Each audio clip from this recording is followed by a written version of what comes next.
Hello, welcome back to my kitchen, where one recipe from my collection of cookbooks is randomly chosen and we make it.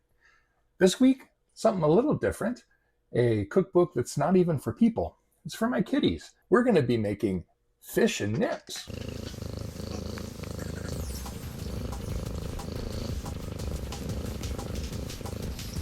They're little tuna treats for the cats, and the cookbook, it's got about a dozen different flavors, and it came with a little cookie cutter, so it makes these little fish-shaped treats.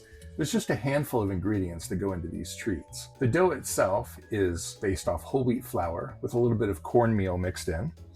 There's some chopped up parsley, about a tablespoon, and a 6-ounce can of tuna. Now here's a fun little diversion I went on. I could not find a 6-ounce can of tuna. All of the different brands at the grocery store were 4.5 ounces, 5 ounces. I was curious, is this just another instance of shrinkflation? And it kind of is, but it goes a little bit beyond that. 10, 15 years ago, there was a big scandal in the tuna industry regarding price fixing. And as part of that, all of the main brands shrunk down their cans. The 3 main tuna companies ended up paying hundreds of millions of dollars of fines. One of the CEOs even went to prison for a few years. I didn't want to do the math to try to convert things, so I just found a 12-ounce can of tuna and just took half of that. So we've got a 1/4 cup of the water from the tuna can and then half of the meat. So that would have been what a 6-ounce can, I think, would have been when this book was written around the year 2000. We're just going to mix these together, roll it out like a cookie dough. So let's get started.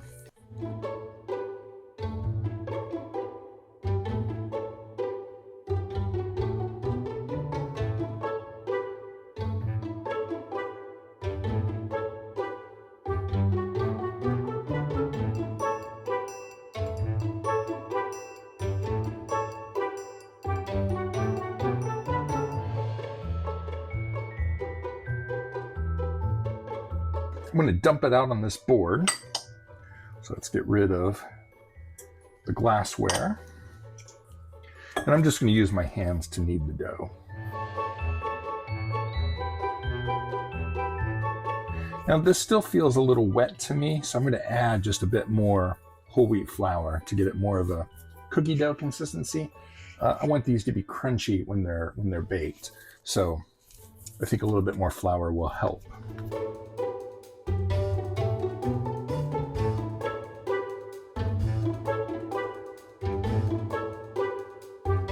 Still had plenty of whole wheat flour in the pantry from when I made the Scottish bread. I need to make another batch of that.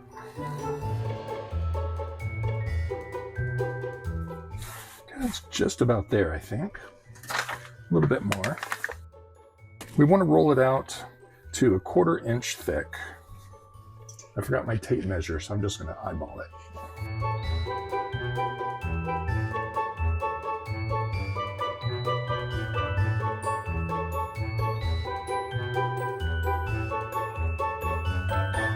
Lots of little fishies. I'm going to take our scraps and press them together and roll out another batch.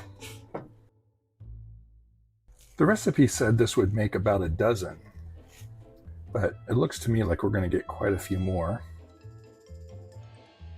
Somehow we were able to take 12 fishes and turn them into 5 dozen. I think I read a story about that kind of thing once. We're going to put these on a cookie sheet and bake them in a 350 oven for 20 minutes. All right, there we go. They just barely fit in the pan. We'll stick them in the oven and check on them in 20 minutes. They've been in the oven for 20 minutes. I'm going to take them off, put them on a wire rack, let them cool to room temperature, and then we'll do a taste test. They've cooled off. The kitties are going crazy with anticipation. So let's let them try it out. Yeah. Come here.